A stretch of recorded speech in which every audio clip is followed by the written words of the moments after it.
It was a regular night, and I was driving alone on a desolate highway, surrounded by thick woods on both sides.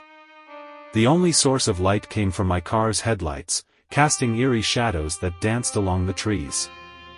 I turned up the radio to drown out the silence, but the crackling static made my skin crawl. As I continued down the road, I noticed a figure standing on the side, their thumb outstretched. Against my better judgment, I slowed down and pulled over to offer assistance.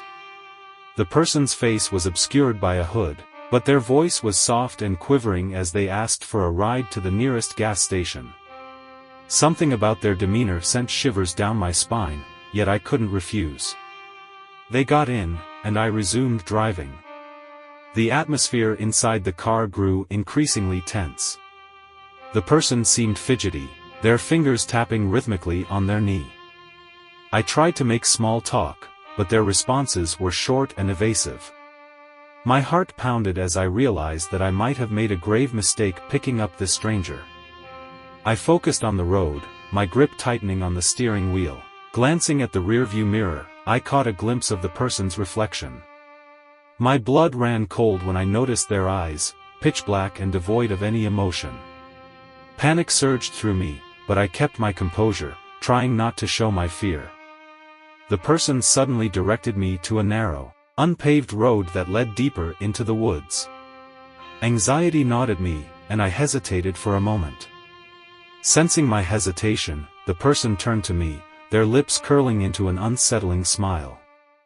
"Don't worry, it's just a shortcut," they said, their voice chillingly calm.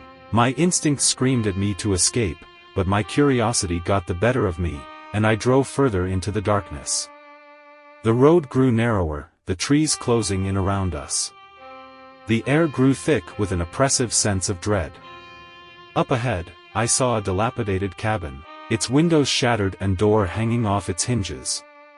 The person instructed me to stop, and against my better judgment, I complied. As they opened the car door, I seized the opportunity and hit the gas, leaving them behind in the woods. My heart raced as I drove for what felt like hours until I finally reached a gas station. Trembling, I recounted the night's events to the attendant, who looked at me with a mixture of pity and unease. "You're not the first to encounter them," the attendant whispered, explaining that the figure by the road was rumored to be a malevolent spirit, luring unsuspecting travelers into the woods. That night, I realized how easily I could have become another victim of the forest's sinister trap. Even now, the memory haunts me, a constant reminder that evil can manifest in the most ordinary situations. I've always been a fan of hiking, so when my friend suggested we go on a weekend camping trip, I eagerly agreed. We chose a remote area known for its untouched beauty. As we set up our campsite, I noticed an old, weathered cabin nearby. It looked abandoned, but curiosity got the best of us and we decided to explore it.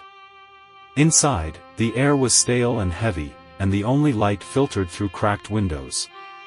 The cabin was filled with decaying furniture and remnants of a life long gone. In one corner, I found an old journal. It belonged to a woman named Eleanor, who had lived there decades ago.